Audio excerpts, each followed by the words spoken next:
Olá, meus amigos, minhas amigas, muito boa noite a todos. Nós demoramos um pouquinho para começar aqui a live, né? Porque para dar tempo do pessoal também da outra casa espírita entrar na nossa live, né? A gente mandar os links. Então, peço desculpas a quem ficou aguardando até agora, mas tinha um motivo da gente ter demorado um pouquinho. Bom, pessoal, é sempre uma alegria para a gente estar aqui reunidos para falar um pouquinho de Jesus, para passar um pouquinho de boas energias e também receber boas energias de todos. É muito bom poder abrir as portas virtuais da nossa casa espírita. E para que a gente possa dar início às atividades dessa noite, vamos iniciar com uma prece. Deus, nosso Pai, que sois todo amor e bondade, que nos dá a força, que nos dá a alegria de viver. Muito obrigada por mais um dia, por mais uma oportunidade que o Senhor nos dá da vida, das provas, dos momentos difíceis também que nos fazem aprender muito, mas sempre unidos no amor em Cristo.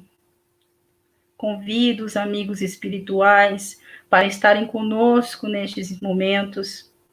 Participem conosco, aliviando as dores daqueles que nos assistem, amparando algum amigo desencarnado que esteja, porventura, sem compreensão de seu estado. Auxilia também o palestrante, para que suas palavras sejam confortadoras a todos aqueles que nos assistem. Auxilia sempre, Senhor, e utilize as nossas energias para o bem da humanidade. Peço paz, peço muita luz, peço compreensão. Que assim seja, Senhor, e graças a Deus. Bom, pessoal, hoje nós estamos aqui, recebemos um convite muito carinhoso da Casa Espírita Raimundo Mariano Dias, né, do presidente Marcos Benatti, e nessa parceria fraterna, hoje nós estamos fazendo essa palestra aqui na página, mas as pessoas do Centro Espírita Raimundo Mariano Dias também estão assistindo, e hoje o tema do palestrante é: se a reencarnação é uma verdade, por que ela não aparece na Bíblia? E eu agora passo a palavra ao palestrante para que ele possa explicar melhor esse tema. Fiquem todos com Deus e até daqui a pouco.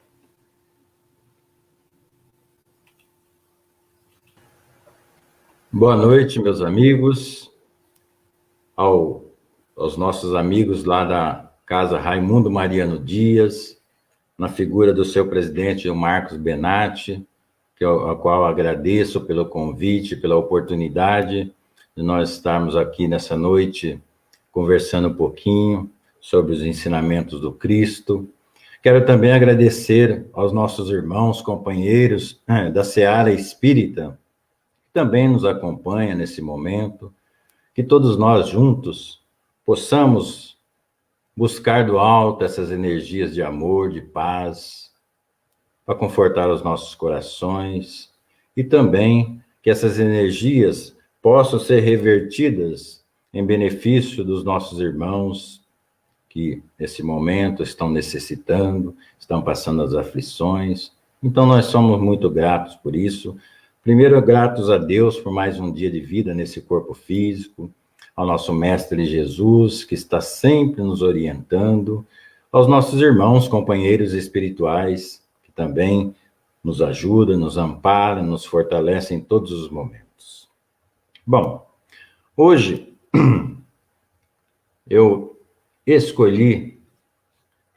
coloquei uma imagem aqui, mas não é para assustar ninguém, né? Que volto já justamente para dar uma ideia desse tema que eu quero abordar hoje, né? Tenho certeza que quase todos nós, como espíritas, já fomos perguntados, né?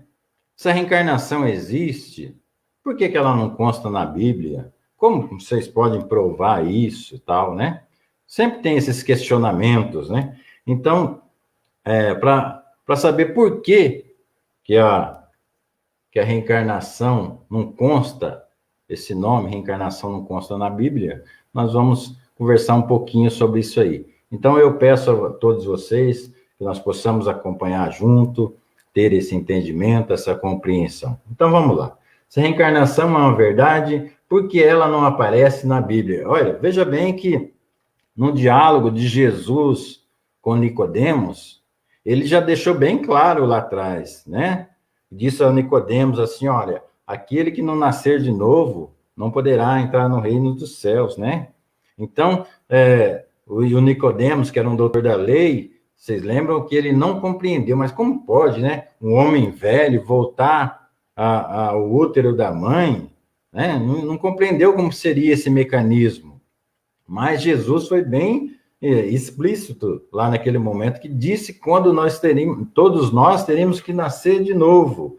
Lógico que as pessoas muitas vezes pegam nascer de novo como sendo uma mudança de conduta, mas Jesus foi específico lá na questão do renascimento, de voltar à carne, de reencarnar novamente. Então é sobre isso que nós vamos falar um pouquinho aqui hoje. Vamos lá, então. De fato, a palavra reencarnação não aparece na Bíblia, mas há passagens bíblicas que sugerem essa crença, como se verá na próxima questão. A reencarnação fazia parte da crença judaica com o nome de ressurreição. Só os saduceus que acreditavam que tudo acabava com a morte e não acreditavam nela. Olha aí. Então, já havia essa crença na reencarnação. Só esse povo aqui, os saduceus, que não acreditavam na reencarnação. Mas ela fazia parte da crença dos povos antigos, de outras crenças. Era perfeitamente aceitável essa ideia, esse entendimento, essa compreensão que eles tinham. Mas tinha lá algumas pessoas, um povo, né, que não acreditava que era dessa forma que se davam as coisas. Muito bem. Olha, e chegou a Herodes, o tetrarca, a notícia de tudo o que Jesus fazia, e ficou como suspenso, porque diziam uns, é João que ressurgiu dos mortos, e outros, é Elias que apareceu, e outros, é um dos antigos profetas que ressuscitou. Está lá no Evangelho de Marcos, no capítulo 6, no versículo 14 e 15. Observa-se nessas passagens que, para o povo, Jesus era João Batista, Elias, Jeremias ou qualquer outro profeta antigo. Todos mortos, exceto Elias, que, segundo a Bíblia, não morreu, pois foi levado vivo aos céus. Mas se Jesus fosse algum deles, teria que ter a mesma aparência deles, não é? Então, como pode ter sido Jesus um desses profetas, uma dessas pessoas, e ter voltado, ressurgido, com uma outra aparência? Veja bem, eu que estou usando agora essa aparência, essa fisionomia do Cláudio, eu estou usando esse personagem Cláudio nessa encarnação. Mas eu, ao desencarnar, ao retornar aqui, eu não posso voltar com esse personagem, com essa aparência.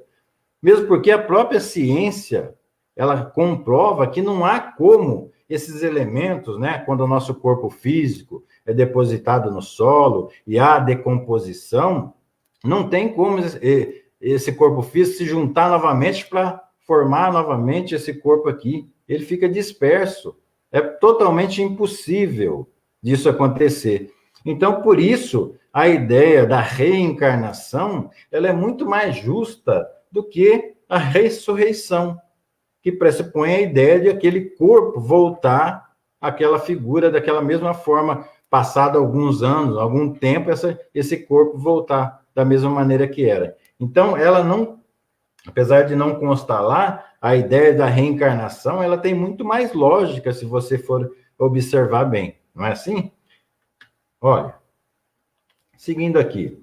Os judeus acreditavam que nem todos reencarnavam, mas somente aqueles que precisassem completar uma missão que não pôde ser cumprida durante uma existência. Por isso, a reencarnação de profetas era frequente, por serem eles missionários de Deus. Os homens comuns, desprovidos de missão, não reencarnavam, como fica evidente na carta aos Hebreus, inscrita na Bíblia.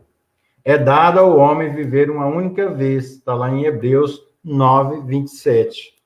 Muito bem, aí, os judeus acreditavam na possibilidade da reencarnação, mas eles acreditavam que só as pessoas, os profetas, os missionários, que tinham essa possibilidade. Nós outros, homens comuns, homens e mulheres, não tinha por que reencarnar. Veja que eles não tinham uma ideia bem clara de por que isso se dava. Veja só, se a gente trazer para o tempo atual, quem reencarnaria? Seria quem eram os profetas antigamente? Não eram os médiuns? Então, seriam os grandes médiuns, os grandes pastores, as pessoas que tinham essas missões grandes. Eles reencarnariam. E o povo, a grande massa do povo, não teria essa mesma oportunidade. Mas nós, que conhecemos, né, dentro dos ensinamentos da doutrina espírita, sabemos que Deus é justo, Deus é igualitário. Deus não dá privilégio a um em detrimento do outro. Então, é que o povo, naquele tempo, não tinha bem formado uma ideia de como isso se dava. Então, eles acreditavam que só os profetas, só os grandes missionários é que tinham a necessidade, né, de voltar, porque eles talvez, por algum motivo, por dificuldades várias, não tivessem tido tempo suficiente para cumprir uma missão. Mas, se a gente fizesse uma olhada hoje, né, olhando por nós hoje, quem de nós cumpriu a missão? Ainda que a sua missão seja ser um pai, uma mãe de família, será que você cumpriu bem a sua missão? Será que você já pode ser recolhido às alturas no papel que você interpretou agora de pai e de mãe? Provavelmente não, né? Certamente, se você cometeu falhas, deveria ter corrigido, deveria ter feito isso, feito aquilo, e não fez. Então, ninguém tem a missão por completa, ainda que seja pequenininha, né? Agora, uma coisa tem razão, é dado ao homem viver uma única vez, como está em Hebreus. Essa aparência, essa condição hominal que eu estou hoje, essa eu vou viver nela uma única vez. Todas as outras vezes que eu voltar aqui, voltarei com corpos diferentes. Como a gente também aprende dentro da doutrina espírita, ora nós podemos estar no corpo masculino, ora nós podemos estar no corpo feminino. Então há essa necessidade de alternância às vezes, ou mesmo que você continue na figura que você se encontra hoje, mas você não voltará com essa mesma carinha. Tá certo que tem pessoa que vai falar, meu Deus, né? Que gosta tanto da aparência que tem e gostaria de voltar outras vezes. É uma pena, mas não vai ser assim, né? Vai ter que trocar a vestimenta aí todas as vezes que aqui voltar, tá? Após a morte de Jesus, Pedro e depois Paulo foram os maiores divulgadores do cristianismo e sofreu grande perseguição dos imperadores romanos, especialmente de Nero. Olha só, por que eles sofreram? Porque eles continuaram pregando aqueles ensinamentos de Jesus. Na casa de meu pai tem outras moradas, que a vida continuava. Então, não era interessante que eles continuassem propagando essa ideia àquelas pessoas governantes da época. Então, eles foram muito perseguidos por isso aí. Muito bem. Olha, então no ano de... Vamos ver, aí nós vamos começar a ver o porquê que a reencarnação não consta na Bíblia. No ano de 313 depois de Cristo, um edital do imperador Constantino deu liberdade de culto aos cristãos. E a partir de então, o cristianismo passou a agregar novos adeptos em Roma, se tornando a religião oficial do Império Romano, em 390, num ato instituído por Teodósio, que culminou com o nascimento oficial da Igreja Católica Apostólica Romana. Olha só, que interessante, né? A partir de então, o cristianismo sofreu várias modificações em sua estrutura doutrinária, de acordo com as resoluções de vários conflitos que estruturaram a Igreja cristã, diferenciando-a do judaísmo, pois muitos judeus passaram a seguir o cristianismo, mas queriam manter as tradições judaicas. Então, teve lá, né, O imperador Constantino, que concedeu a liberdade de culto aos cristãos, né? E depois, em 390, Teodósio oficializou a Igreja Católica, mas o que aconteceu? Né? Tinha os judeus que tinham as suas crenças, os seus rituais, e eles queriam fazer parte do cristianismo. E a igreja, para aceitar esses novos adeptos, foi fazendo algumas modificações, ajeitando as coisas para aceitar esses novos adeptos.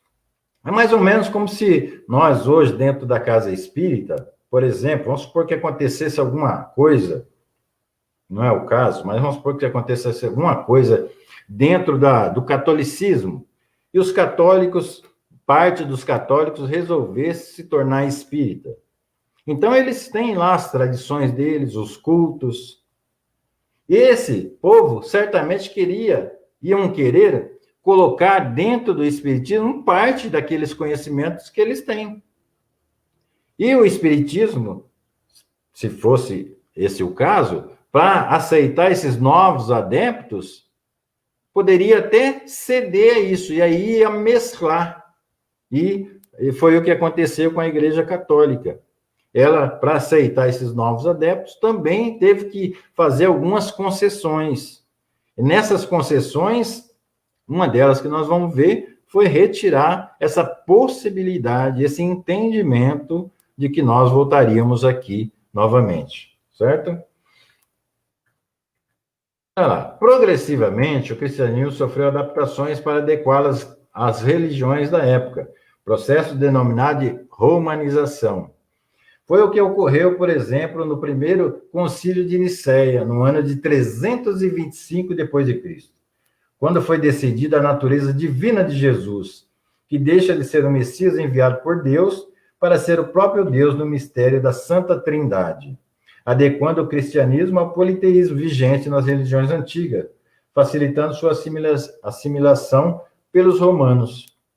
Então, veja só, como que a igreja foi cedendo para aceitar essas crenças que criam em vários deuses, né? Então, para eles, para esse grupo de pessoas adentrar, eles fizeram algumas exigências, principalmente os governantes, né, à época, fizeram algumas exigências. E aí aconteceu que houve essas mudanças para adequar a essas pessoas. Uma delas foi isso aí, foi a Santa Trindade, né, a Santíssima Trindade, que foi colocada aí nesse processo. Outra coisa que houve mudança, o nascimento de Jesus seria comemorado no dia 20, foi decidido, né, que o nascimento de Jesus seria comemorado no dia 25 de dezembro, dia das festividades do Deus Sol, cultuado por Constantino. Olha só. Então, Jesus, na realidade, não teria nascido no dia 25 de dezembro, mas porque Constantino cultuava, já tinha essa festa pagã, em que ele cultuava o deus persa Mitra, né, que é o deus do sol, eles adequaram o dia 25 como sendo o dia do nascimento de Jesus para entrar na mesma festividade que eles já tinham. Foram coisas que a igreja foi aceitando para que, né, tivesse ali, talvez até condições de continuar divulgando a sua crença, ou talvez por imposição mesmo dos dirigentes políticos da época. Por isso que é sempre um perigo, né? Nós misturarmos religião e política, porque um ou outro pode querer impor situações, aquele que o lado estiver mais forte pode querer impor situações sobre o outro. Então, religião e política nunca é bom misturar, que sempre na história sempre deu problema. E no cristianismo não deixou de ser assim. Continuando aqui, no decorrer do século IV e V depois de Cristo, desenvolveu-se a doutrina da Santa Trindade. Segundo esta, Deus são três pessoas numa única divindade. O sentido de pessoa não é indivíduo, como é hoje, né? Entenda-se bem, é persona, quer dizer máscara ou papel, e deriva do teatro clássico, no qual um mesmo ator usava máscara para representar papéis diferentes. Então, não é pessoa aqui no sentido que nós conhecemos hoje. Persona, papel, indivíduos, máscaras que eram usadas para interpretar papéis. Na Trindade, Deus é o Pai, o Criador, Jesus, o Filho, feito da mesma substância do Pai, o Redentor, o Espírito Santo é o elo de amor entre o coração dos homens e Deus. Então, se estabeleceu aqui a Santa Trindade, que é um dogma da Igreja Católica que não pode ser discutido, esse dogma, de forma alguma, senão a pessoa é considerada um herege, né? Então, não pode ser discutido. É assim, pronto. Muito bem. É preciso lembrar que a igreja naquele tempo estava subordinada ao poder do imperador. Por isso, muitos concílios foram polêmicos por expressar desejos dos políticos e de alguns dirigentes da igreja, e não propriamente as ideias dos religiosos do concílio. Um exemplo disso, segundo alguns teólogos, é o fato de o cristianismo dos 3 primeiros séculos afirmar a crença na pré-existência da alma, da qual deriva a ideia da reencarnação, que foi abolida no Concílio de Constantinopla, em 553 d.C. Ideias de Orígenes, um dos maiores sábios da igreja cristã primitiva, foram considerados hereges. Olha aí.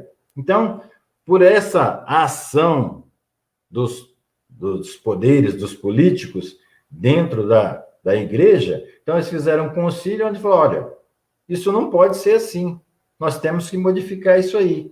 E aí modificaram. Então, eles lá, os povos lá, tinham essa ideia, a crença da reencarnação. Mas o que aconteceu? Com essa ação, foi modificado, foi abolido esta ideia. Então, em 553 d.C.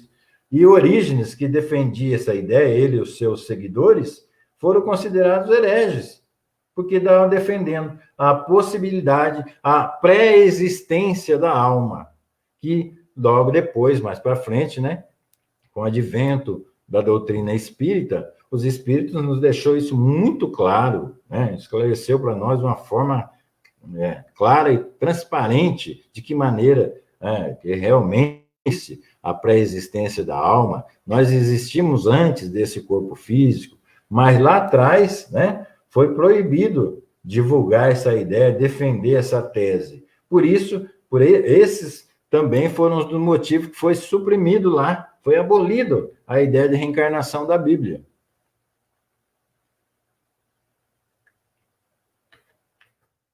Olha, o motivo de tal proibição, segundo inúmeros autores, foi porque Teodora, esposa do imperador Justiniano, antiga cortesã, mandou matar 500 colegas de trabalho para pagar seu passado de prostituição. Há outros historiadores que dizem que ela mandou aprisioná-la no convento. Ou seja, né, de uma forma ou outra, foi tomada uma providência ali, porque ela tinha uma vida lá, né, como cortesã, as prostitutas, e aí ela não queria que essas suas colegas de trabalho ficassem comentando sobre isso e mandou matar essas 500 pessoas, segundo alguns historiadores. Ela rejeitava a ideia de espiar esse crime em outra vida, e sua sugestão foi prontamente acatada pelo clero de Roma. Olha só. Então, ela acreditava que se ela eliminasse essas pessoas, né, ela não ia ter problema, ninguém ia ficar falando da vida dela anterior, né, a chegar a ser esposa do Justiniano. Ao mesmo tempo, ela não aceitava a ideia de que ela teria que espiar esse crime. Isso é impossível, né? Então, ela deve ter trabalhado lá na consciência do marido, e o marido exigiu que o clero romano retirasse essa parte. E foi feito assim, dessa forma. Então, é mais uma ingerência que nós vamos vendo aí, que foi modificando aquele conceito que as pessoas tinham antigamente sobre essa questão aí. Percebe-se, portanto, que a igreja deteve poder sobre a Bíblia, e tudo que nela foi escrito, podendo determinar as versões oficiais e descartar o que não fosse conveniente aos interesses políticos dos imperadores daquele tempo. É lógico, né? Então, como as pessoas, os padres, os bispos da época que tinham acesso à Bíblia, eles manuseavam de acordo com o interesse daqueles políticos da época. Então, colocavam coisas, tiravam coisas. O que ficou, em essência, que não muda nunca e nunca vai mudar? Aquilo que vem, que provém de Deus, não foi mudado, mas aquilo que era obra do homem, teve ali aquelas mexidas para agradar esse ou aquele. Mas nós sabemos muito bem que, hoje, né, com o advento da doutrina espírita, que o fato de ter retirado do homem, ter retirado alguma coisa da lei, dos livros sagrados, não deixa que as coisas sejam da forma que deve ser. A reencarnação não deixa de acontecer porque foi suprimido de lá. Não deixa. Essa pessoa, se realmente ela cometeu esse crime monstruoso, ela não vai deixar de pagar por esse crime, ou seja, ter que corrigir esse erro, essa infantilidade que ela cometeu. Então, isso não muda. O fato de os homens terem interferido numa obra sacra, alguma coisa que era para edificar a humanidade, as leis de Deus não deixarão de ser cumpridas por causa disso. Então, ela, independente se mexeram ou se não mexeram, as leis de Deus sempre serão cumpridas. Muito bem. Distanciando-se, porém, de todas essas discussões polêmicas, o fato é que a crença na reencarnação é milenar, faz parte de muitas religiões. Vamos ver quais. Pode-se encontrá-la nos mais antigos livros sagrados da Índia, os Vedas, assim como no budismo, taoísmo, na filosofia de Sócrates, de Platão e no próprio cristianismo primitivo, professado por Orígenes e seus seguidores. Quantos lugares você pode encontrar a crença na reencarnação?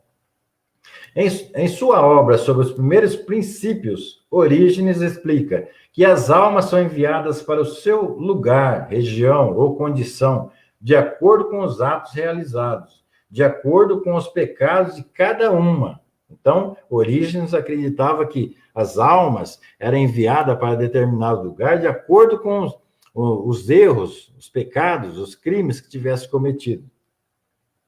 Continua ele. Orígenes pergunta: se as almas não existiam previamente, por que encontramos cegos de nascença que nunca pecaram enquanto outros nascem são? Essa pergunta, ela é atualíssima. Qualquer momento você pode fazer essa pergunta, né? Por que tem cegos? Por que tem pessoas deficientes? Por que tem pessoas que ficam presas a uma cadeira de rodas? Por que tem pessoas com determinados problemas mentais?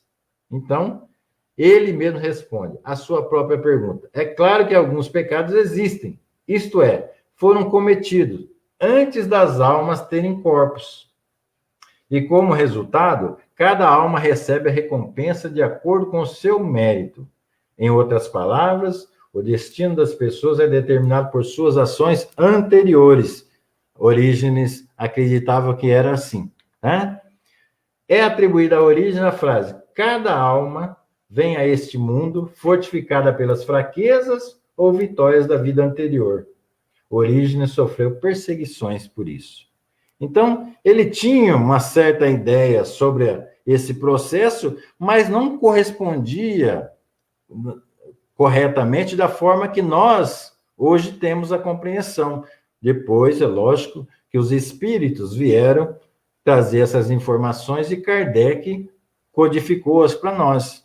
Então, hoje, é muito mais fácil para nós ter um entendimento de como esse processo se dá. Mas ele tinha uma certa ideia de como se dava, mas não era bem da forma correta, porque ele acreditava que as almas eram feitas perfeitas, né?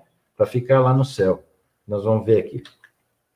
Porém, diferentemente do que prega a doutrina espírita, Orígenes acreditava que as almas eram criadas puras, inocentes, destinadas a viver no céu.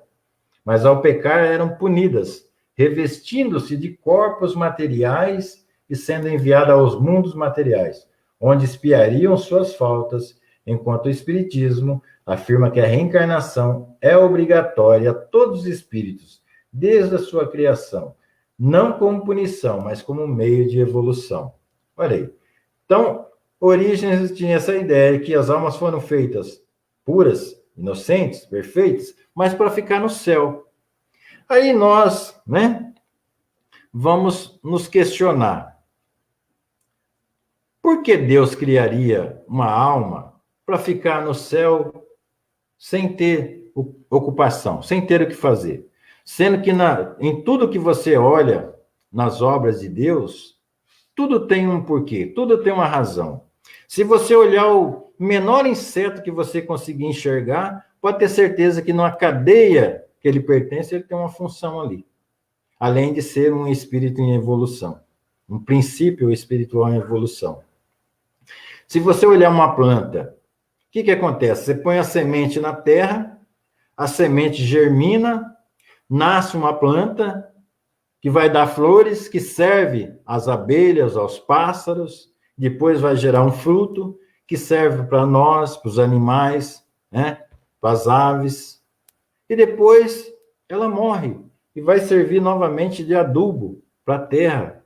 Então, tudo tem um porquê, tudo tem uma razão. Então, não teria lógica Deus criar as almas para elas ficarem no céu sem ter uma utilidade prática, para ficar ali bajulando Deus.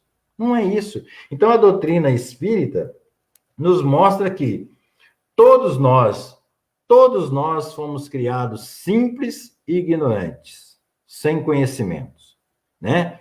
E nós tivemos uma grande caminhada, passamos por várias etapas para chegar à figura hominal, que não é a nossa final ainda da nossa evolução, né? Nós vamos lá do átomo ao arcanjo. Então, nós estamos muito longe disso, mas nós já chegamos à figura hominal.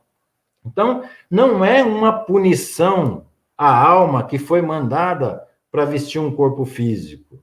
Não foi.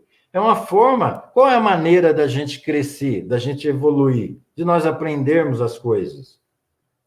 Reencarnando, vestindo um corpo físico. Porque no plano espiritual é como se fosse a teoria, mas nós precisamos da prática, né? Nós precisamos exercer, nós precisamos colocar aquilo que nós aprendemos agora na ação, na prática. Então, nós vestimos um corpo físico. E cada vez que nós vestimos um corpo físico aqui, é uma oportunidade que nós estamos tendo para a nossa evolução, para o nosso crescimento.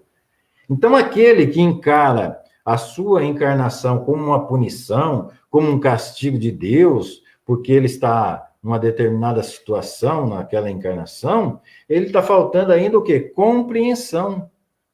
Agradecer mais a Deus, né? Que Deus está sendo maravilhoso com ele, dando a oportunidade para ele estar novamente matriculado aqui nessa escola terra, tendo a oportunidade de vestir um outro corpo físico, para dar seguimento àquilo que ele já vinha desenvolvendo, ou desenvolver potenciais novos.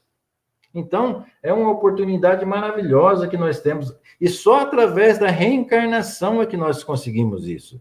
Veja, que se fosse uma ressurreição, eu voltaria lá naquilo que eu era antes. Nunca o nosso planeta iria evoluir, nunca as pessoas iriam evoluir. Porque seriam sempre as mesmas coisas. Imagina o tanto que nós, né? A humanidade já evoluiu em tecnologia, em tudo quanto é coisa. Imagina se nós fôssemos aqueles mesmos homens, lá atrás, da época da caverna, ressurgíssemos, né? Daquela mesma forma lá. Qual o aprendizado? O que nós teríamos para agregar a esse mundo? Não. É através da reencarnação. Então, os espíritos trouxeram de uma maneira mais clara e definitiva ao Kardec de que maneira que isso se dá. Então, todas as vezes que nós reencarnamos, é uma oportunidade que nós estamos tendo para a nossa evolução e nunca é uma punição. Por mais difícil que seja a sua reencarnação, por mais obstáculos que você tenha no seu caminho, pode ter certeza que está sendo uma oportunidade que está sendo dada a você para que você cresça espiritualmente, se fortaleça.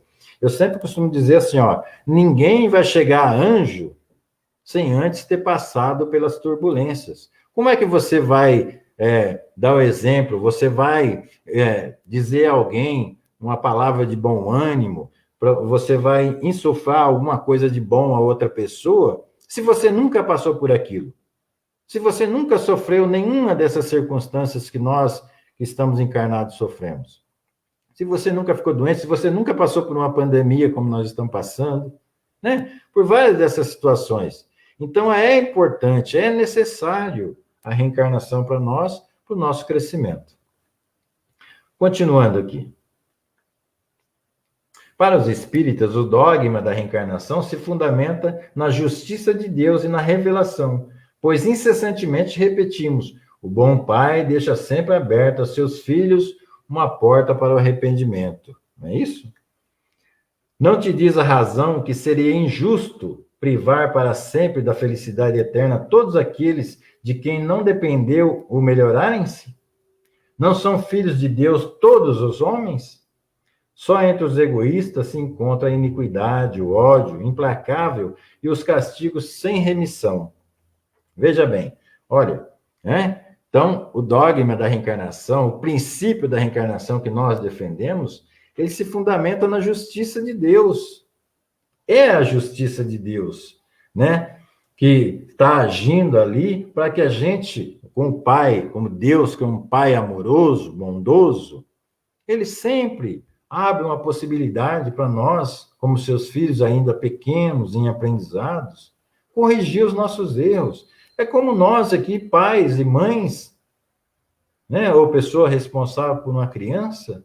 A criança comete um erro, por acaso você vai pegá-lo pela mão e jogar lá fora, na escuridão, sem dar chance para que ele possa aprender com aquele erro? Ninguém vai fazer isso. Se nós, que somos tão imperfeitos, não fazemos isso com os nossos filhos, imagina Deus, que tem todo o conhecimento, que sabe, conhece aquela alma, aquele espírito que ele criou, sabe até onde ele vai chegar.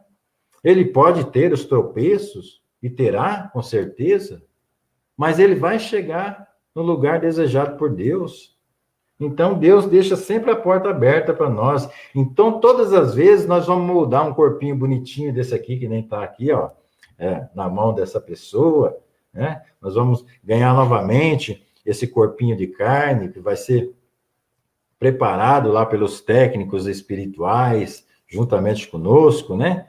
Para a nossa nova batalha aqui na vida terrena. Todas as vezes vai ser assim.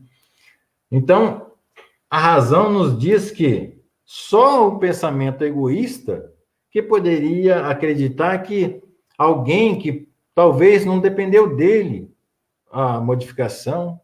Às vezes a pessoa reencarna num lar onde encontra muitas dificuldades, apanha muito desde pequeno, é colocado para se prostituir, ou seja, sofre todo tipo de dificuldade que impossibilita que ele melhore, e Deus negaria a possibilidade dessa pessoa ter uma nova chance para tentar se melhorar? Só a pessoa sendo muito egoísta para acreditar que Deus agiria dessa forma. É pegar Deus e colocá-lo como se fosse um homem, ainda um homem dos piores. E Deus é amor, Deus é bondade. Deus é um pai que ama toda a sua criação igualmente. Não ama mais um do que outro. Todos nós somos independentes das condições espirituais, das condições materiais, independente de qualquer coisa.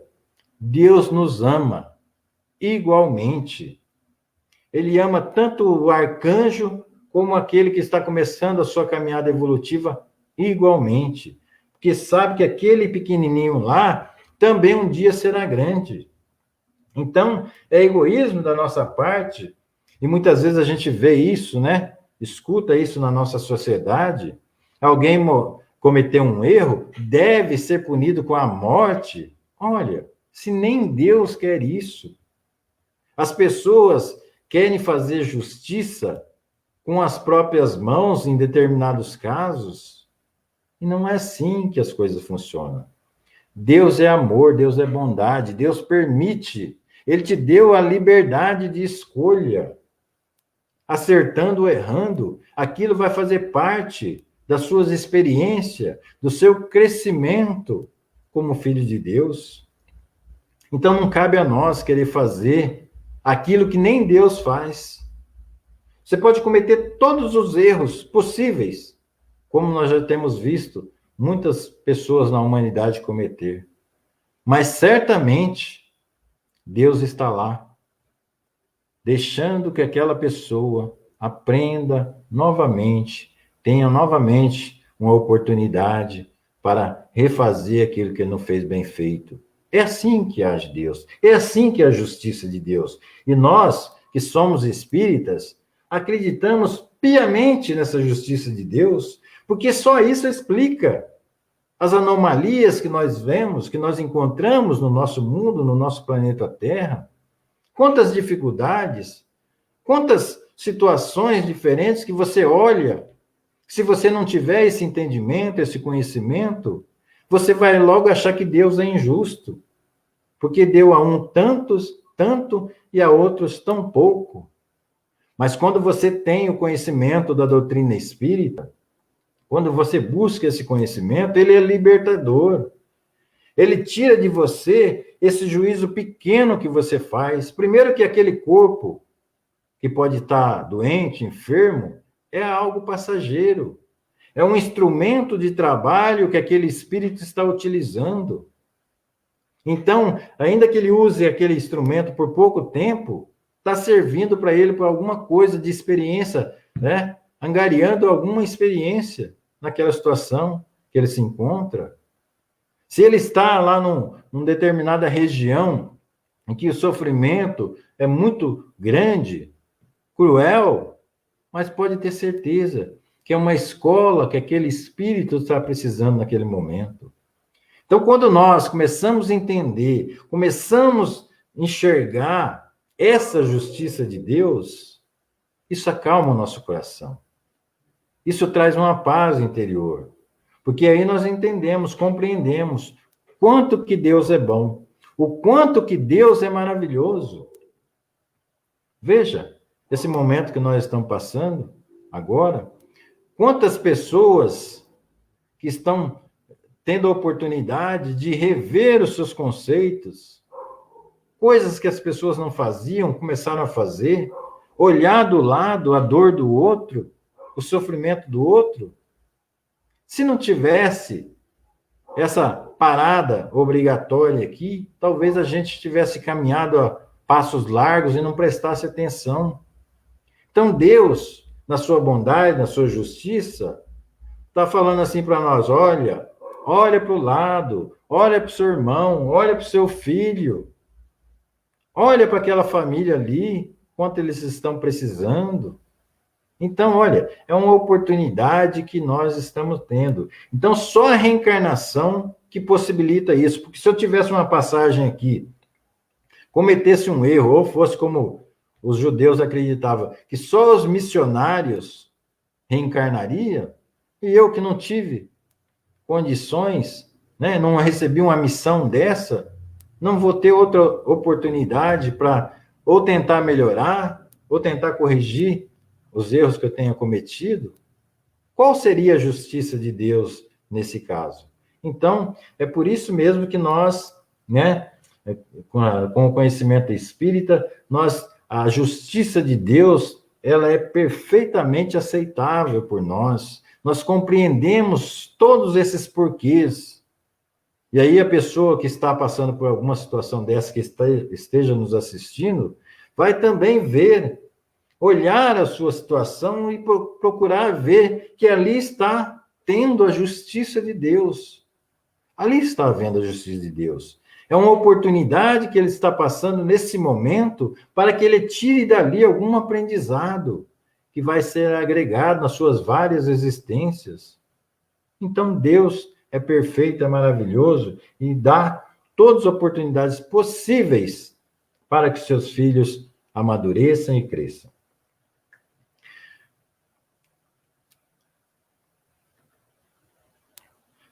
Olha a carinha de felicidade de quem reencarnou, né?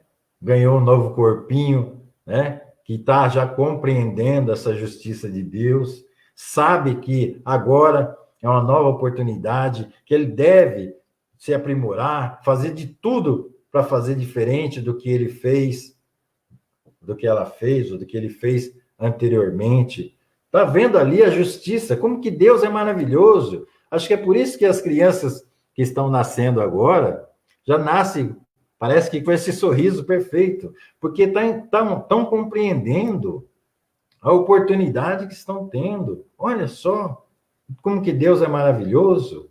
Aí vai encarar aqui novamente esse corpo físico e ter as condições de fazer algo melhor, de uma forma diferente, algo com mais coerências com as leis de Deus, não é? Admitindo as existências sucessivas, Deus dá ao homem meios de resgatar erros passados e possibilidade de melhorar seu futuro, sendo que uma única existência é insuficiente para adquirir o bem que lhe falta e eliminar o mal que lhe sobra. Pegando uma fala do nosso irmão Raul Teixeira, uma existência só, uma encarnação só, é grandemente curta para a gente conseguir corrigir todos os nossos erros.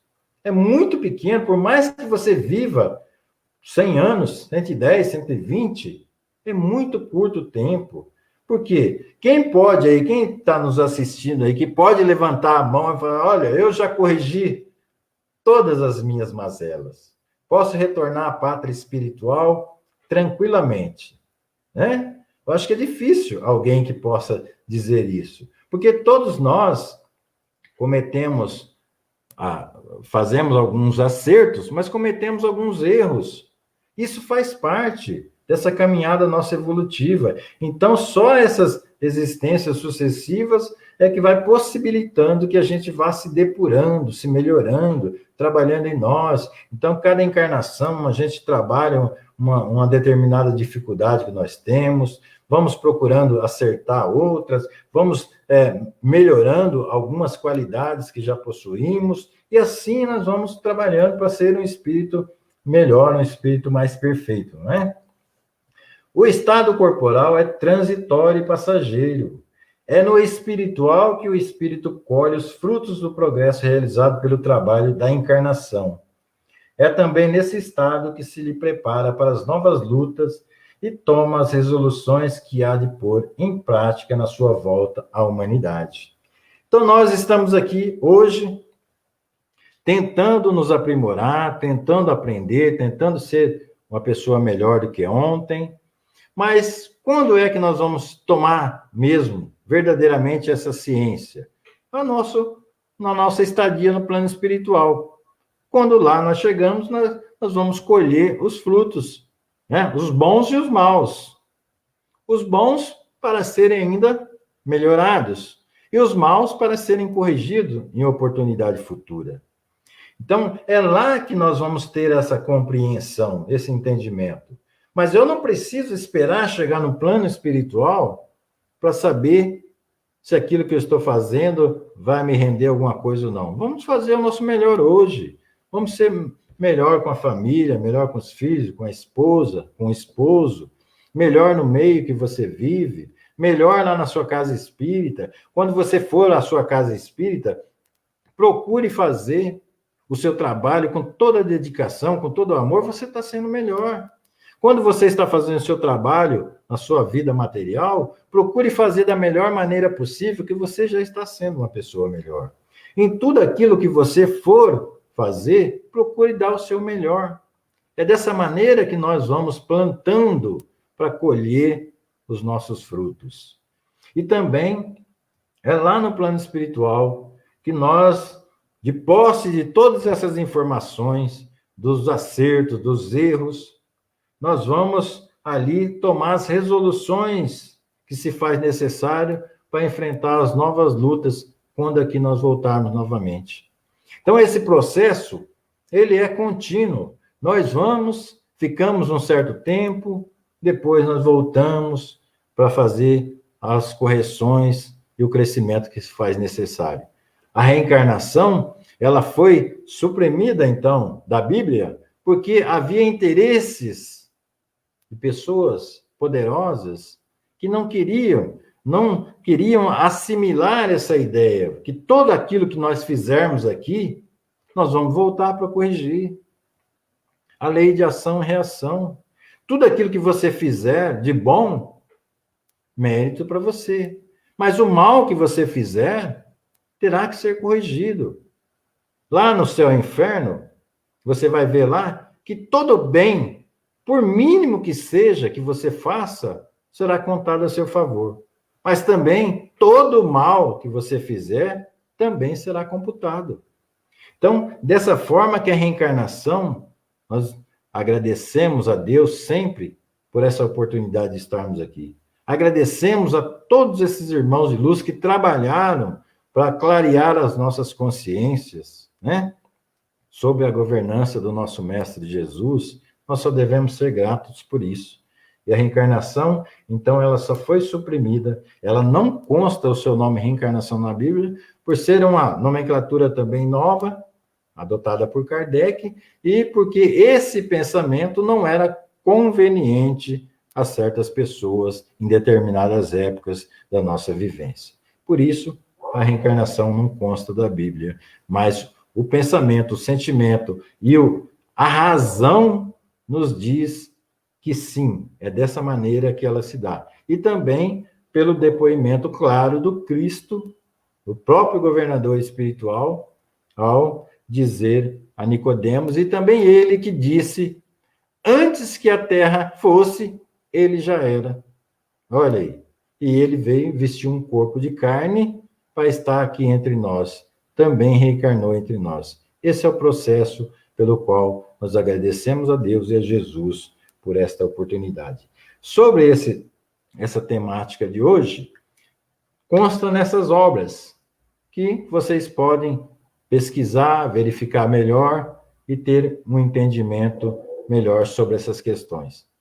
Então, gente, como o nosso tempo já está se esgotando aqui, mais uma vez, quero agradecer essa oportunidade dada a nós pelo Marcos Benatti, lá do Raimundo Mariano Dias, aos nossos colegas ceareiros que aqui se encontram conosco, nos acompanhando, e a outros irmãos que também, nesse momento, estão conosco aqui nessa live aqui. Agradecemos sempre a Deus, agradecemos a Jesus, a espiritualidade amiga, por esta nova oportunidade reencarnatória, que a gente possa cada vez mais fazer bom uso dessa oportunidade e preparar para o nosso retorno à pátria espiritual um dia, para que quando nós aqui voltarmos novamente, vestir um corpo de carne, possamos estar numa condição melhor, né?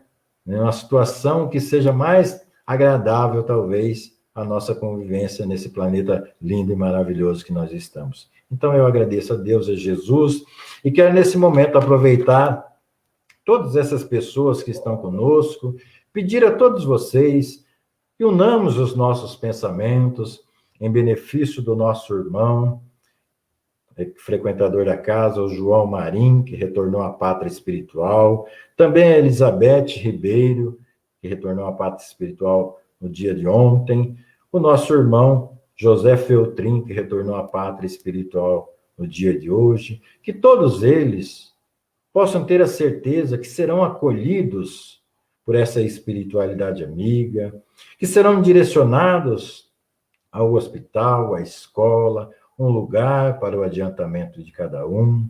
E quando eles estiverem nas condições necessárias, Senhor, quando for por bem visto por Deus e por Jesus, que achar por bem o retorno deles aqui ao corpo físico, certamente eles terão uma nova oportunidade para darem seguimento àquilo que estavam fazendo ou desenvolverem outras capacidades, mas pode ter a certeza, ficarem calmos e tranquilos nas mãos desses espíritos amigos, e certamente os auxiliarão nesse momento de transição, de retorno à nossa verdadeira morada, que eles possam receber esse acolhimento do alto, serem direcionados para esses hospitais, para essas escolas, um lugar para o adiantamento de cada um.